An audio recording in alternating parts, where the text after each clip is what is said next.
보면은 어떤 일이 있느냐 하면은 토빗의 유언에서 4장에 이런 말씀이 있습니다. 진리를 실천하는 이는 무슨 일을 하든지 성공을 거둔다. 의로운 일을 하는 모든 이에게 네가 가진 것에서 자선을 베풀어라. 그리고 자선을 베풀 때에는 아까워하지 마라. 누구든 가난한 이에게서 얼굴을 돌리지 마라. 그래야 하나님께서도 너에게서 얼굴을 돌리지 않으실 것이다. 내가 가진 만큼 많으면 많은 대로 자선을 베풀어라. 내가 가진 것이 적으면 적은 대로 자선을 베풀기를 두려워하지 마라. 내가 곤궁에 빠지게 되는 날을 위하여 좋은 보물을 쌓아두는 것이다.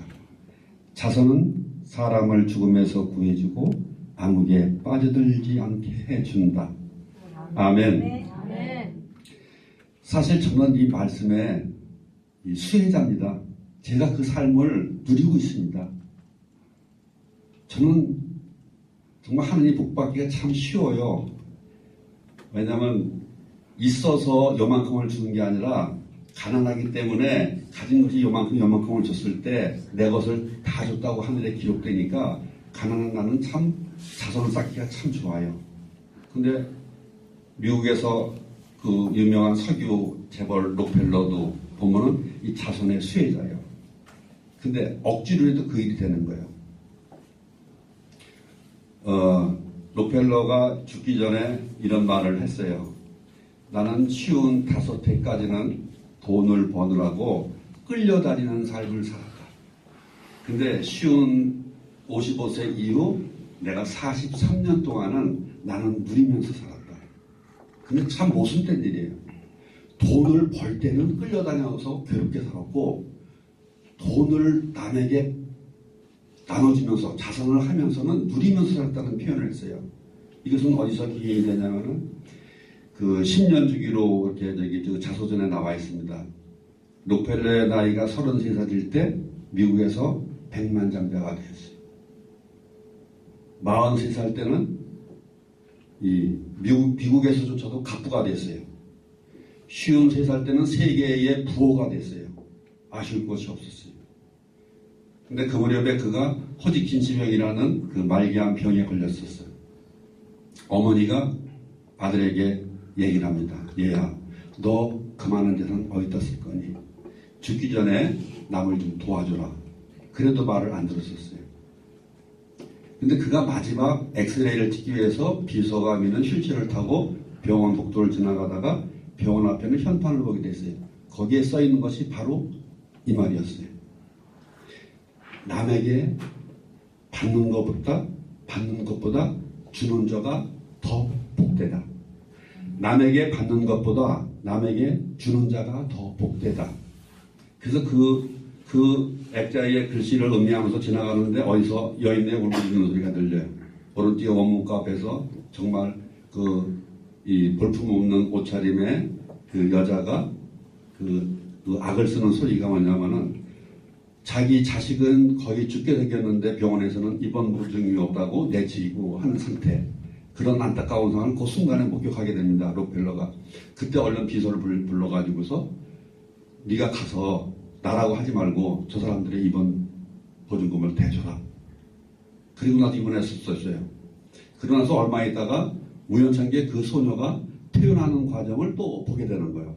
그 어머니가 안도의 그 미소를 띠면서 그 자식을 데리고 태어나는 모습을 보고서 무언가 느낄 수 없는 55년 동안 어디서도 그게 돈을 많이 주었을 때도 큰 빌딩을 완공해서 테이프를 끊을 때도 느끼지 못했던 그 희열을 느꼈다고 합니다. 록펠러가. 그때부터 그는 자선을 하기를 결심했어요. 자기를 드러내지 않고 자선하기로 그렇게 그때 자선을 시작했어요. 그리고 2, 3년이 지났을 때 놀라운 일이 일어났어요. 병원에 가서 모든 조직 검사했을 때 그 말기암이라는 그 상태가 완전히 치유가 됐어요. 완전히 없어졌어요. 그래서 지금처럼 이 암의 그런 치유를 하기는 5년이 아니에요. 그 55살에 사형 선고를 받았던 그 당시에 그 의료 기록상으로 1년을 살기 힘들다는 판결을 받았대요. 그러니까 어머니가 종용을 했겠죠. 너 죽기 전에 네 재산을 가난한 사람 나눠줘라. 너 자선을 하고 가라. 그래야지 천국을 갈 거다. 그런 얘기도 안 듣던 록펠러 한 여인의 자식을 향한 울부짖음이 자선하는 마음을 낳게 됐고, 태어나는 모습을 확인하면서 희열을 느꼈고, 그 희열이 다이돌핀이 돼서 자기의 암이 치유가 되고 기뻤고, 그 삶을 이어가다 보니까 얼마나 더 살았냐? 43년을 더 살았어요. 그러니까 98세에 돌아가셨어요. 돌아가시기 전에 그가 한 말이 이 말이었어요.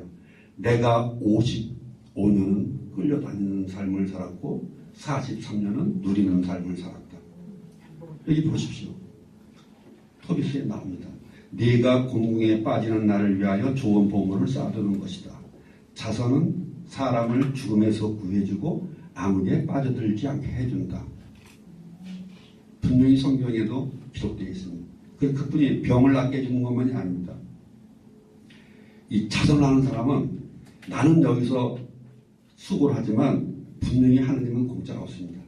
분명히 여러분들이 이 시간 나와서 앉아 계신 이 모습을 보시고 이 가족을 위해서 기도하는 여러분들의 그 모습을 보시고 하느님은 어딘가에서 작업을 하고 계십니다. 아멘. 토빗이 그 질시를 받으면서도 질타를 받으면서도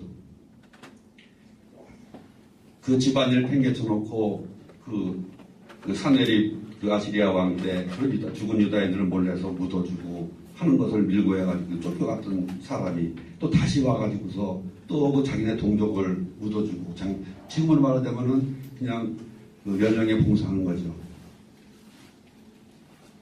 그렇게 했던 사람이 하느님이 그에게 베푸는 은총은 역시 이 놀라운 자녀에 대한 축복. 토빗이 사라를 만나서 혼인을 하고 사라는 그 악귀를 쫓아낼 수 있어서 행복한 남편과 행복한 삶을 누리게 되고 시댁으로 돌아오면서 라고의 재산 반을 가지고 돌아오죠. 와서 자기 아버지의 눈병을 고쳐주죠. 그러니까 치유도 일어나죠. 재산도 했죠. 가발의 집에 맡겨놨던 은 1000탈렌트도 찾아가지고 오죠. 이게 재물의 축복, 그 결혼의 축복, 모든 것을 다 받게 됩니다. 보십시오. 아까 서두에 그런 말씀 드렸잖아요. 지금 그 하나님은 그 고통은 축복이고 그 시련은 은총의 통로예요. 여러분들이 여기 와서 이곳에 써놓은 지향 하나님 먼저 다 알고 계세요. 이 마음에서 그런 표현을 다 알고 계세요. 성경에는 바로 그때, 바로 그날 이런 표현이 참 많이 나옵니다. 여기도 이런 말이 나옵니다. 여기서 바로 그때라는 것은 사라도 그런 수모를 못 견뎌서 아버지 2층 방에서 목을 매 죽으려고 기도했었고, 토빗도 마당에서 그런 동네 사람들의 그런 질타를 못 이겨서 차라리 나를 데려다 기도하고 하는 바로 그때를 얘기하는 겁니다. 그때의 그 두 사람의 기도가 영광스러운 하느님 앞에 다다랐다. 그래서 라파엘이 두 사람을 고쳐주도록 파견되었다.